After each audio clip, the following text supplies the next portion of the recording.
नमस्कार। विगत 2-3 दिनों से हर कोई ये बात कर रहा है सोशल मीडिया पर भी कैसे विधायक और मंत्री की पुत्री, उनके साथ अन्य और जिनका सारा खर्चा बीकेटीसी के दान द्वारा दिए गए पैसे से हो रहा है और उसकी पर्चियां भी खूब वायरल हो रही है, जो सब साक्ष्य हैं। अफसोस ये है कि लोग मानने के लिए तैयार नहीं हैं और मुझे लगता है शायद इन चीजों से लोगों की आंखें खुलेंगी भी कि वाकई हमारे पैसों का दुरुपयोग कैसे होता है।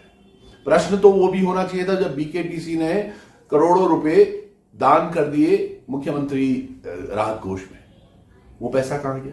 बीकेटीसी में जो पैसा आ रहा है वो कहां लग रहा है, क्या लग रहा है, उसकी चर्चा हो रही है। शायद इन्हीं अनियमितताओं को लेके जो पूर्व में सीईओ थे थपलियाल जी, उनका स्थानांतरण भी हुआ होगा।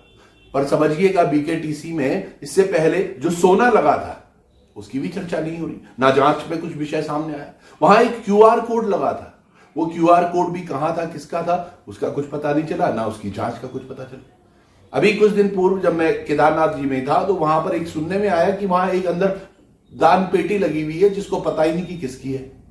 तो ये तमाम चीजें हैं, ये केवल आम जनता की आंखें खोलने के लिए है कि आज जो हो रहा है वो यकीनन बहुत बुरा है।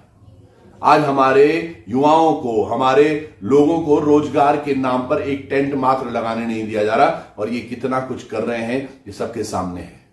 विधायक जी को तो ये भी देखना चाहिए, यार तुम्हारे टीए आता है, डीए आता है, तुम्हारी तनख्वाहें अलग हैं, आपकी तो पहले पुरानी पेंशन भी आती होगी, तमाम चीजें, उसके उपरांत भी इतना सब राज्य मंत्रियों के नाम पर कितनी लूट खसूट हो रही है प्रदेश में, वो क्या सबको पता नहीं है?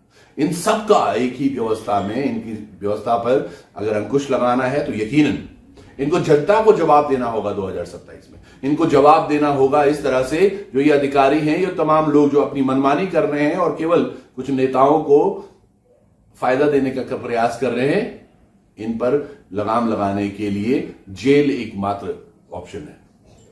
नहीं तो ये प्रदेश को खा चुके हैं और खा ही रहे हैं। ये केवल मेरे आवाज उठाने से या जनता की तरफ से आवाज उठाने में ये पता नहीं चल पा रहा है क्या हो रहा है। आज विधायक निधि कौन से गांवों में लगी है, कहां लगी है, किस किस को लगी है, उसके भी साक्ष्य जरूर जनता के सामने होंगे और जल्द होंगे। जो बड़ी बड़ी बातें, बड़ा पाव खाते वाले काम है इनके, धरातल पर हर कोई देख रहा है। नारी बंधन के समय ये वो, नारी बंधन कौन कितना कर रहा है सबको पता है। अंकिता भंडारी पर आपकी तरफ से एक लफ्ज नहीं निकलता। मातृशक्ति पर जब अत्याचार होता है आपका उफ तक नहीं निकलती और आप बात करते हैं नारी। तो ये सब चीजें मुझे लग रहा है आज आम जनता को पता है। 2027 में इन्होंने जवाब खाना है और जरूर जनता ये देख भी रही है और करेगी भी। अनियमितताओं के लिए तो पूरा संसार, मुझे लगता है जहां देखो वहां अनियमितता है। आज लोग इस बात को लेकर कि नहीं जी मोदी जी ने बोला है तो डीजल पेट्रोल बचा लो, तेल बचा लो, ये बचा लो, वो बचा लो। अरे आप ये समझिए कि ये महंगाई हुई क्यों? हम तो विश्व गुरु थे ना। जब फर्क जापान पर नहीं पड़ा, चाइना पर नहीं पड़ा, रशिया पर नहीं पड़ा, बड़े बड़े देशों पर नहीं पड़ा, हम भी तो विश्व गुरु कहला रहे हैं अपने आप में। तो हम पे क्या फर्क क्यों फर्क पड़ गया? जो ये रुपया लगातार कमजोर होते जा रहा है, नीचे गिरता जा रहा है, ये क्या है? मोदी जी का एक भाषण आपको याद होगा 2013 में, मैं सत्ता में हूं, मैं सरकार में हूं, मुझे पता है रुपया ऐसे ही नहीं गिरता। तो कैसे गिरता है आपको पता है कि कहां आज हमारा रुपया गिर के जा रहा है। लेकिन हमने आंखों पर एक पट्टी बांधी भी, नहीं जो हो रहा है वो देश के लिए हो रहा है, देश हित में कर रहे हैं। हमने कब मना किया कि हम देश हित में नहीं है? जो आज बातें उठाते हैं वो देश हित की ही है। देश हित में बात करना, पेट्रोल डीजल पर बात करना देश के खिलाफ नहीं हो जाता। मोदी जी के खिलाफ बोलना देश के खिलाफ बोलना नहीं होता। भारतीय जनता पार्टी के खिलाफ बोलना देश के खिलाफ बोलना नहीं है। इनकी नीतियां, इनके जो शासन में चीजें हो रही हैं उसके खिलाफ बोलना असली देशभक्ति है। देश को और सुदृढ़ करना, देश को मजबूती देना, यह हम सबका परम कर्तव्य होना चाहिए। उस पर हमें बात करनी चाहिए और हर बार करनी चाहिए।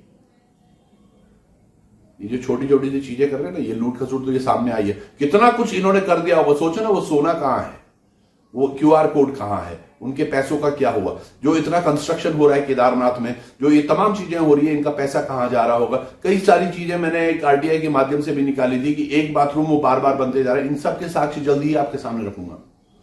कि कैसे एक बाथरूम को पहले साल भी बनाया जाता है, अगले साल भी बनाया जाता है, अगले साल भी बनाया जाता है, और धरातल पर वहां पर बाथरूम ही नहीं होता, लेकिन कागजों में हर बार उसमें 30, 40, 40, 45 लाख रुपए लग रहे हैं।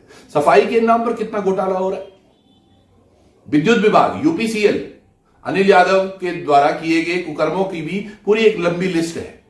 उसमें यूपीसीएल के ठेकेदार, यूपीसीएल के सारे जो कर्मचारी हैं वहां, उनको एक एक करके आप सब लोगों के सामने साक्ष्य के साथ रखेंगे, क्योंकि जनता चाहती है सुनना, तो हम बोलेंगे।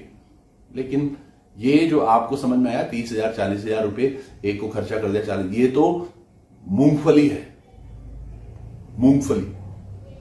नेहा जोशी जिस दिन आई थी उस दिन एक लोकल लड़के की गाड़ी पर भी इन्होंने मारा था, और क्या क्या गुंडागर्दी से वहां से ही पेपर लेके गए थे।